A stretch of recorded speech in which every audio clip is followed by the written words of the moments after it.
Bonjour mes amis, j'espère que vous allez bien. Je suis Lama Dechen Kunzang Trinley, Pascal Trifangui, et aujourd'hui, nous sommes à Sao Paulo, au Brésil, et je vais vous donner, quelques indications qui suivent la première vidéo publiée ce jeudi. Dans cette vidéo, je vous expliquais la tournure du temps, la tournure des événements, pourquoi on était arrivé, dans une contre-société, une société satanique où la médecine est là pour nous empoisonner, l'armée est là pour nous faire envahir, la police est là pour gérer du désordre social et où les banquiers sont là pour nous écraser sous la dette et nous empêcher de nous développer économiquement. Normalement, la médecine, ça guérit, maintenant elle tue. Normalement, l'armée, ça nous protège des invasions. L'armée provoque notre invasion. La police, c'est là pour garder l'ordre public, en tout cas la paix publique. Ils sont là pour maintenir le maximum de désordre. Ils sont les agents principaux du désordre actuel. Et les banques sont là pour nous aider à nous développer économiquement. Actuellement, les banques sont là pour nous détruire économiquement. Donc, c'est la société du satanisme actuel. Une chose est devenue son contraire. C'était prophétisé par Padmasambhava, mais aussi par le prophète Mohammed, par les prophéties de la Bible, qui nous disent qu'à la fin des temps, quand on dira c'est du feu, ça sera de l'eau. Quand on dira c'est de l'eau, ça sera du feu. Donc on est dans un système qui est complètement inversé, un système d'inversion qui est un système satanique. Les exceptions sont devenues la majorité est devenue exceptionnelle. Normalement, une société, elle est morale et il y a peu de gens qui sont immoraux. Notre société, elle est complètement immorale et il y a très peu de gens qui sont moraux. Normalement, c'est une civilisation avec des croyants, avec des gens moraux, avec des gens qui sont au travail. On est dans une société de robots où plus personne ne va travailler. Il y aura le revenu minimum universel. Vous payerez une taxe carbone. Et puis, votre activité physique sera enregistrée par des nanorobots qui serviront à miner de la crypto-monnaie, c'est-à-dire les gros, les paresseux, etc. Vous recevrez pratiquement rien. Les gens qui vont accepter de faire du jogging, de maigrir, etc., de rentrer dans le standard, vous aurez plus d'argent pour voyager, etc. C'est une société qui apparaît à la suite d'une anomalie totale, c'est-à-dire ça fait au moins 2 générations qu'on donne de l'argent aux gens les plus bêtes, aux gens les plus inaptes génétiquement à avoir des enfants. Si t'es un monstre et si t'es con, tu reçois tout l'argent que tu veux. La classe moyenne a financé l'intégralité des institutions, les prélèvements sociaux et l'élite financière, elle, ne paye aucun impôt. Donc, la classe moyenne va disparaître parce qu'elle est responsable de tout. Elle est responsable d'avoir financé cette horrible machine à générer des dégénérés et des bons à rien. Et les aspirer du monde entier. Quand on n'arrivait plus à en fabriquer en France, on a aspiré tout ce qu'il y avait autour, polonais, italien, portugais, puis ça s'est élargi. Maintenant, c'est devenu un espèce d'aspirateur vers la France de toutes les personnes qui veulent vivre des minima sociaux. Voilà, et rien branler. Et donc, c'est un espèce de monde inversé, une anti-civilisation. Une civilisation, ça attire les meilleurs, la France attire les pires. Ouais. Normalement, une civilisation, elle protège ses frontières.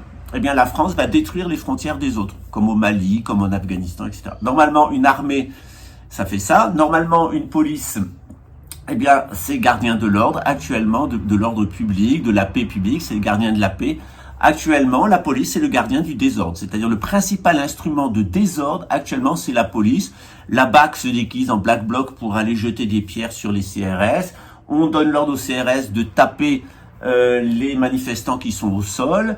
Les préfets de la couronne parisienne sont pratiquement tous pédophiles et impliqués dans le trafic de drogue, particulièrement en Seine-Saint-Denis. Là, vous avez le chef, le préfet Witowski va jusqu'à recevoir chez lui les dealers de la grande région parisienne, avec d'ailleurs des personnes de la police judiciaire, le directeur de la police judiciaire, pour organiser le trafic de drogue en banlieue parisienne. C'est normal, c'est l'affaire Colère, ça va jusqu'à l'Élysée, c'est-à-dire que vous avez la plus grosse entreprise de pompage de fonds publics et de trafic de drogue, qui est une compagnie maritime dont je ne citerai pas le nom, qui est liée à Colère, le petit ami d'Emmanuel Macron, qui est le narcotrafic en chef du pays pour le compte de la banque Rothschild et évidemment à l'Élysée. Donc dans ce contexte-là, on vit sur une fin de civilisation, tout va s'effondrer. Et je souhaitais vous annoncer un peu ce qui va se passer. Alors, j'ai regardé un petit peu l'astrologie, j'ai regardé la symbolique. Normalement, on va faire à reculons. La Russie et l'Algérie devraient rentrer en France en septembre 2025. C'est-à-dire au plus tard en octobre 2025. vous aurez l'armée russe et l'armée algérienne. L'armée russe va envahir le centre et le nord de la France. L'armée algérienne va envahir tout le sud-est. Qu'est-ce qui va se passer? Pourquoi ça se passe? Parce qu'on va avoir 18 mois de guerre civile en France sur fond d'effondrement de l'Union européenne et de l'euro. Ces 18 mois de guerre civile, ils prendront fin en fin septembre 2025 avec l'invasion de la France par la Russie et l'Algérie. Et cette grande guerre civile va commencer en mars 2024 avec l'élection, avec la mort d'Emmanuel Macron. Donc la mort d'Emmanuel Macron, c'est pour mars 2024. C'est aussi l'élection de Marine Le Pen. Donc je ne sais pas si Macron, normalement c'est 40 jours avant l'ouverture des Jeux, c'est ce que j'avais vu, la fin de Macron, c'est certainement l'élection de Marine Le Pen qui sera en mars 2024. Alors, qu'est-ce qu'on a en France? On a à partir de juillet 2023 une guerre civile sur fond de Great Reset, donc on va avoir un effondrement bancaire, mais très certainement pas avant le mois d'octobre. Les grandes opérations financières vont avoir lieu seulement en janvier 2024. Mais attendez-vous à un deuxième semestre extrêmement chaud. On va vous laisser passer vos petites vacances d'été tranquilles. Et quand vous reviendrez, eh bien, on vous mettra la tête dans le guidon. On parle déjà d'une faillite des États-Unis avec la chute de Biden. Donc on verra ça au mois de mai si les États-Unis sont en banqueroute. On nous fait le coup tous les ans, hein, donc il va falloir s'habituer. Mais il est vrai que ces 10 dernières années, les États-Unis ont fabriqué autant de dollars qu'au cours de toute leur histoire. D'autre part, la Chine ne veut plus faire ses achats en dollars, le Brésil non plus, la Russie non plus. Donc ça commence à sentir l'enfant avorté à Ninine dans le placard. Ça sent l'avortement du dollar sous peu. Donc attendez-vous à la chute de Joe Biden ou à son impeachment ou à sa mort, mais peut-être à son impeachment ou une crise cardiaque, il n'est pas en bonne santé. Attendez-vous à ce que, eh bien, il y ait une intérim jusqu'à l'élection d'Ivanka Trump. Tout va être fait pour empêcher Donald Trump d'être élu. Peut-être il va re-rentrer dans la compétition pour les présidentielles avec Ivanka Trump et il sera très certainement assassiné. Il y a d'ailleurs un film des Simpsons sur ce sujet-là. Et Ivanka Trump, en mars 2025 ou en février 2025, ou au début 2025, risque d'être la prochaine présidente des États-Unis. En attendant, eh bien, ça va être la chute pour Joe Biden, ça va être la prise de pouvoir par Kamala Harris sur un fond de faillite généralisée, et on a un Occident qui va s'effondrer. Alors pour le moment, on a le Brésil qui se tourne vers la Chine. Ça va durer pendant un certain temps. Tactiquement, c'est voulu par les Rothschild qui sont derrière Lula. Donc on a derrière le président Lula le forum de Davos et les Rothschild. Donc on l'a prié Lula de se tourner vers la Chine pour développer le Brésil. Alors les Chinois vont investir massivement au Brésil, récupérer toute l'économie qui est sinistrée, donner de la technologie, etc. Ça a déjà commencé en Argentine. Il va y avoir une monnaie unique qui est déjà le Yuan Or pour les BRICS, et on parle d'une monnaie unique pour les 3 pays. Venezuela grâce à son pétrole, Brésil grâce à son agriculture, et Argentine grâce à son industrie, sa main-d'œuvre peu chère. Donc on est ici dans le Mercosur, on est dans une espèce de future Union européenne contrôlée par les Rothschild. Les BRICS sont contrôlés par les Rockefeller. Et donc on va avoir un développement du Brésil financé par la Chine. Et puis ensuite les Chinois, sur la question de Taïwan, du nationalisme, vont se fâcher avec les États-Unis, vont rentrer au Canada. Ça sera ça sera évidemment l'échec de la Chine puisqu'il y aura une réponse fulgurante des États-Unis.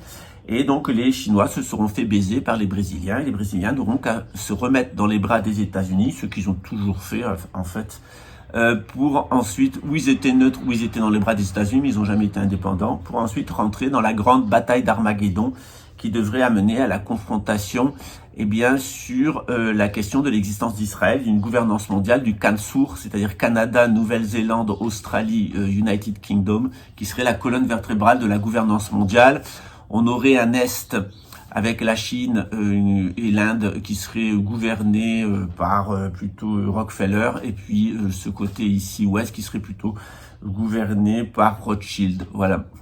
Avec au centre évidemment la famille royale d'Angleterre et Harry qui sera nommé roi d'Israël. Voilà. Alors évidemment tout ça va s'écrouler. Tout ça va s'écrouler en 2028 sous la pression des peuples, avec la venue de l'imam al-Mahdi qui va venir à partir du Maghreb. Et puis ensuite, évidemment, eh bien, l'apparition du Mashiach, c'est-à-dire du Messie. La plupart des Juifs israélites auront suivi l'Antéchrist en le prenant pour le Christ. beaucoup de juifs tout de même ne le suivront pas. C'est ceux qui sont authentiquement judéens. Une grande partie des chrétiens vont le suivre parce que le Vatican le suivra. Et puis effectivement, une partie des musulmans va se laisser séduire. À la fin des temps, ça sera une révolte des peuples contre la gouvernance mondiale. Et cette révolte des peuples contre la gouvernance mondiale, elle amènera sous un fond de grandes catastrophes naturelles à l'effondrement de la gouvernance mondiale. Parce que la gouvernance mondiale ne tient que par les technologies. À partir du moment où vous avez des grands séismes, ce qu'annoncent tous les signes de l'heure, c'est un grand séisme final, un changement de l'axe de la Terre, un éventrement de l'écorce terrestre. Vous avez vu partout, la ceinture de feu du Pacifique s'est rallumée. Israël risque d'être coupé en deux par un grand séisme. Il y a eu des séismes extrêmement importants jusqu'au Mexique, 7,2 en Californie. Tout est en train la croûte terrestre est en train de bouger. Ils ont tellement joué avec le climat, tellement joué avec les machines sismiques que maintenant la nature, va reprendre le contrôle. Donc ils ont joué avec la ionosphère, etc. On sort d'une période solaire un peu bizarre. On sort d'une immobilisation du noyau terrestre et son départ dans l'autre sens. Donc tout ce qui s'était construit dans un sens s'est immobilisé, d'où ces dernières années de paix relative, et puis va repartir dans l'autre sens, c'est-à-dire que tout ce dont vous avez l'habitude va totalement s'écrouler. Voilà. Donc dans ce contexte-là, on est toujours dans le schéma que je vous annonce depuis 2015, c'est-à-dire qu'on va vers Armageddon. Alors à l'heure actuelle, vous avez une armée française qui a foutu le merdier partout en Afrique, a foutu partout le merdier en Afghanistan et partout où elle est intervenue. Ça fait 200 ans qu'ils se prennent la déculottée, mais ils continuent à... ça fait 200 ans que l'armée française est incapable de défendre le territoire français, mais ça fait 200 ans qu'ils foutent la merde dans le monde entier. Donc c'est vraiment une armée inversée. Donc on va vers l'humiliation finale avec une invasion de la France. Cette invasion de la France, c'est une double invasion. C'est une invasion militaire par la Russie et par l'Algérie, et c'est une invasion migratoire. Il y a à peu près 500 millions d'Africains qui vont se développer, qui vont se déplacer pour envahir l'Europe. L'Italie va être complètement saccagée, toute une partie du littoral espagnol. Alors, pour le sud de l'Espagne, une partie de l'Espagne et le Portugal, il y aura une invasion marocaine qui va stabiliser la situation. Merci à l'armée marocaine. Le sud de la France, ça va tellement partir à la guerre civile que l'armée algérienne va intervenir pour sauver ses ressortissants. Et l'armée russe va être dans le centre de la France jusqu'à Nantes. Donc va prendre Lyon, etc., etc. Vous avez toute une carte qui est donnée dans La fin des temps par Sainte Julie Géani. C'est une sainte bretonne. Et effectivement, tout le nord de la France, une partie de la Bretagne, etc., va être plutôt protégé et va devenir, les gens vont se prendre en main. Avec les musulmans et les chrétiens vont se prendre en main, se mettre ensemble et en finir avec les républicains. Donc on assistera très certainement à un égorgement des préfets, du renseignement départemental, parce que la République en France, c'est à peu près 10 000 personnes qui font tenir la France. C'est le renseignement départemental, les renseignements généraux, qui est devenu la DGSI, et les préfets. Si vous voulez détruire la France républicaine et retrouver une France de croyants, musulmans et chrétiens ensemble, il faut liquider les préfets et liquider le renseignement départemental républicain. Si vous décapitez ça et les commissaires de police, vous débarrassez des commissaires de police, des préfets, du renseignement politique départemental et des gens de la DGSI, c'est à peu près 10 000 personnes en France, la République est complètement décapitée. Donc on va très certainement avoir ce que Julie Géani appelle une république islamique, mais qui est en réalité le fait que face à l'invasion de l'Algérie au sud, parce qu'il y aura une énorme guerre civile, l'invasion de la Russie au centre, Lyon, et puis en allant vers Nantes, tout le nord de la France, etc., il y aura plein d'émeutes, mais les chrétiens et les musulmans vont se mettre ensemble pour rétablir la situation. Et évidemment, ils vont se confronter avec les républicains, notamment d'extrême gauche, et avec le renseignement d'extrême droite républicain. Donc là, ça sera plus sécure d'une certaine façon. Voilà. Ensuite, évidemment, à partir de novembre 2026, on a le retour de Louis XX qui vient à partir de la Bretagne et qui va arriver sur ce contexte d'union entre les chrétiens et les musulmans et proposer avec le grand-duc Henri de Luxembourg qui se sera enfui jusqu'à Malte avec l'archevêque de Luxembourg qui seront le nouveau pape et le nouvel empereur d'Europe. Ils vont se faire couronner. Sauf qu'il n'y aura pas moyen de faire quoi que ce soit. Et finalement, le lion ira vers le lys, nous dit la prophétie. Toutes les prophéties le disent, c'est-à-dire qu'Henri ira vers le Luxembourg, ira vers Louis. Et ensemble, ils vont essayer de récupérer toute la situation du nord de la France, de Luxembourg, pratiquement jusqu'à la Loire, de la Bretagne et une partie de l'Angleterre. Et puis évidemment, dans ce contexte-là, il va y avoir une intervention américaine, mais cette intervention américaine de reconquête va remettre un certain nombre de monarchies, va amener le départ de la Russie, l'écrasement de la Russie, la défaite de l'Algérie, qui devra retourner avec un coup de pied dans les fesses, mais le destin entre les Français et les Algériens ne s'arrêtera pas pour autant. Il va avoir une unité entre le Maghreb et l'Europe future, avec une bonne coopération entre l'imam al-Mahdi et le grand monarque. Et il faut s'attendre à une paix des braves, c'est-à-dire que les musulmans et les chrétiens se mettent ensemble pour aller à la chasse aux républicains, parce que c'est cette saloperie dont il faut se débarrasser. Moi, je constate dans ma propre vie, la République ne défend que les pédophiles. Si vous êtes pédophile, vous serez défendu par la République. Là, on a eu un hold-up en bonne et due forme organisé par Luxembourg et la DGSE avec un pédophile. Les pédophiles sont les rois du terrain pour le moment, parce que la République ne tient que sur la pédophilie. Les services de renseignement, l'armée, les banquiers, etc., Big Pharma, c'est un troupeau, la colonne vertébrale, c'est des pédophiles.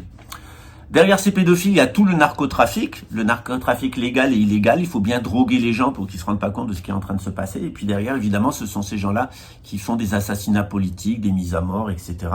Donc on est véritablement dans un système complètement satanique. Si tu es pédophile, si tu es un trafiquant de drogue et si tu es un assassin, genre Pedowski, vous pouvez être sûr que le renseignement brésilien va se coucher devant vous comme la dernière des putes qui offre son cul, avec les magistrats derrière. Et pareil à Luxembourg. Luxembourg, c'est la capitale des pédophiles, des narcotrafiquants et des assassins en uniforme. Je vous l'ai dit des centaines de fois. C'est d'ailleurs très marrant de voir comment les pédophiles, les narcotrafiquants et les assassins ont tous les droits. Julien Colbert n'est toujours pas en prison. Luxembourg n'a toujours pas dit la vérité sur le fait que c'est Thomas Gadzinski qui a assassiné mon ex. Donc les assassins sont toujours protégés. Les trafiquants de drogue, nous on a eu, moi j'étais intoxiqué gravement avec des drogues. Les gens qui sont des trafiquants de drogue, avec un policier trafiquant de drogue, avec un service secret trafiquant de drogue, avec un magistrat pédophile trafiquant de drogue, actuellement ils tiennent le Sky Bar qui est un supermarché de la drogue.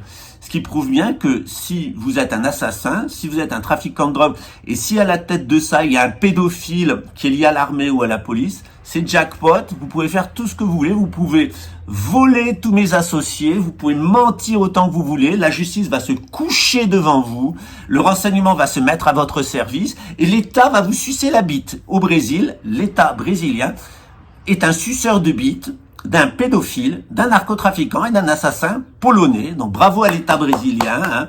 Il continue à faire le travail qu'il a toujours fait, c'est-à-dire un boulevard pour les pédophiles, un boulevard pour le narcotrafic et un boulevard pour les assassins. Voilà, Bolsonaro est parti, mais les structures de pédophilie, de trafic de drogue et d'assassinat politique, notamment d'assassinat judiciaire, ils sont toujours là. Ça changera pas. De toute façon, personnellement, j'ai toujours pensé que Lula avait bien du courage, mais que le Brésil était irréformable. Pourquoi? Parce que qui tient les marionnettes d'ici, c'est le forum de Davos. Et demander au forum de Davos de ne pas utiliser la pédophilie, le trafic de drogue et les guerres et les assassinats politiques pour se maintenir, il faut quand même être un petit peu naïf. Voilà. Donc, à l'heure actuelle, méfiez-vous des gens qui sont sur TikTok, les babelouettes décodides, etc., et les tuttinetti, parce que ces gens-là sont promus par les grandes plateformes à la demande du renseignement français pour vous inciter à la guerre civile. Ce qu'ils veulent, c'est une guerre civile. Tout va être fait pour avoir une guerre civile. Pourquoi? Parce que si vous gardez vos institutions, si vous êtes sage et si vous restez dans un débat démocratique, vous allez trouver une solution sage. Or, ce qu'ils veulent, c'est vous imposer une gouvernance mondiale. Et ils pourront vous imposer une gouvernance mondiale, une invasion russe, une invasion algérienne, et après une déferlante nord-américaine, que si vous faites une guerre civile. Voilà. C'est pour ça, moi, depuis des années, je vous dis, la guerre civile, il fallait le faire avant. Maintenant, c'est trop tard. Il faut surtout pas y participer. De toute façon, il va y avoir une guerre civile. Laissez tout s'effondrer. Tout va s'effondrer, mais n'y participez pas.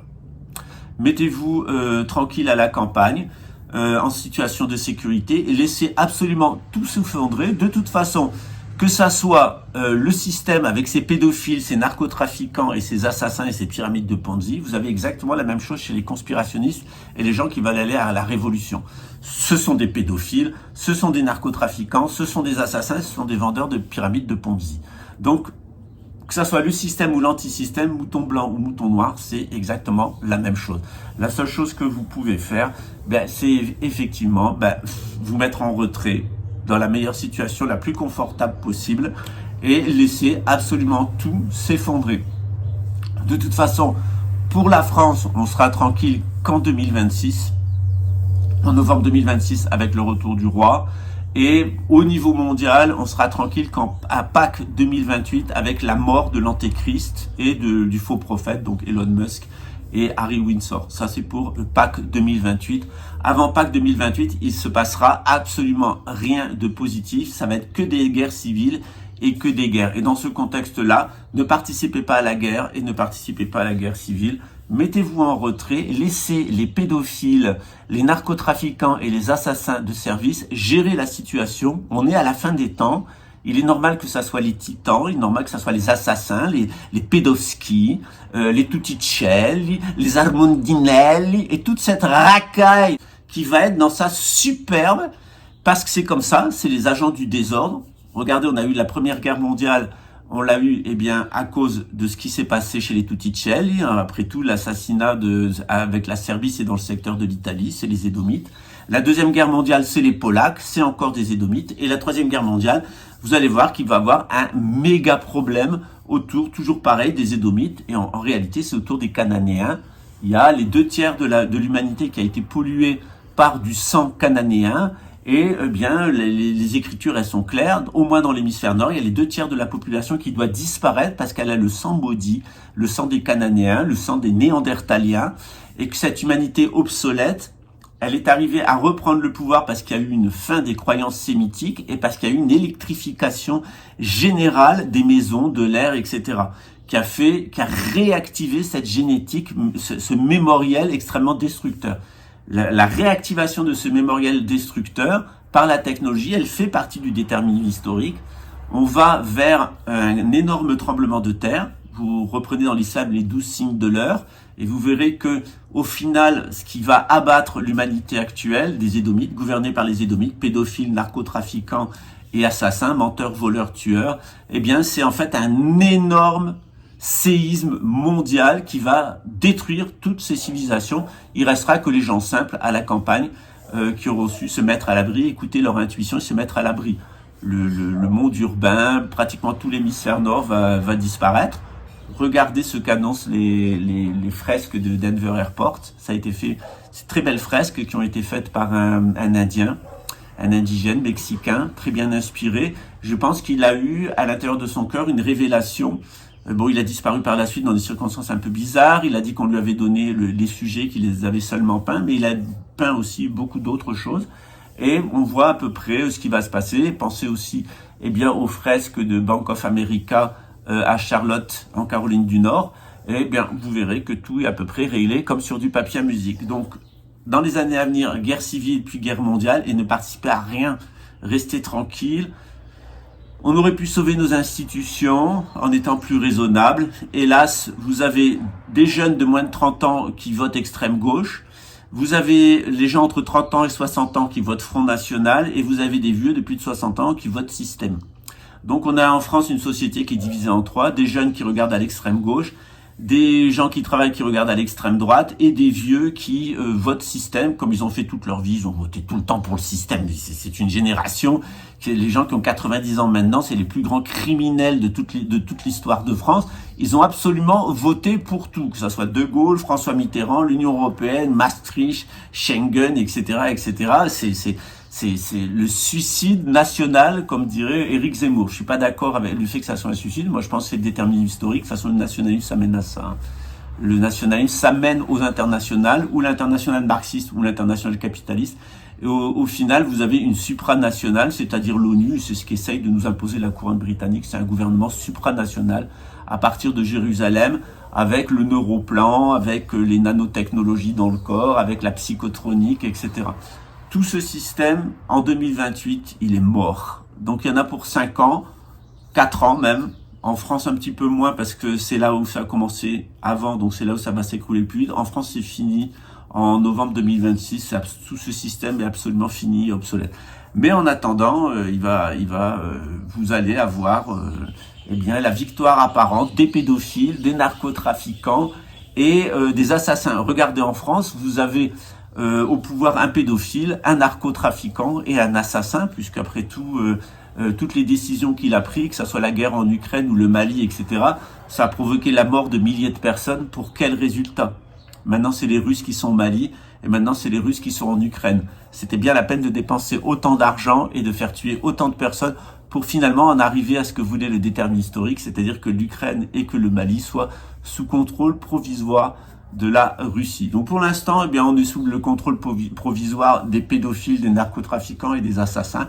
Ça va durer qu'un temps. Voilà. À bientôt. Ciao.